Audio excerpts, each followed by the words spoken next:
Kana ey dildarım, hardasan, hardasan, hardasan gel. Çoğalır günü günden intizarım, hardasan, hardasan, hardasan gel.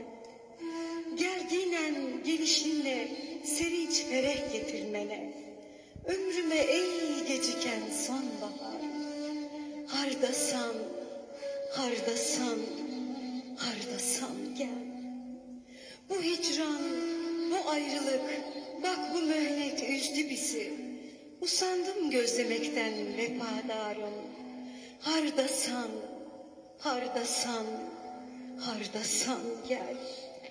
Suretin heyalımdan silinmiyor gece gündüz. Hasretin kubar etti beni ey nigarım. Hardasan, hardasan, hardasan gel.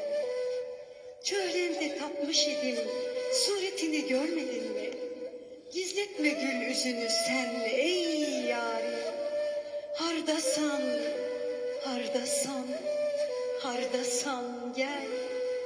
Gel senle bu hicrana bir ebedi vida deyik. Kalmayıp da dözmeye ihtiyarım. Hardasan, hardasan, hardasan gel. Eliyem, yollarını görmekten yorulmuşam.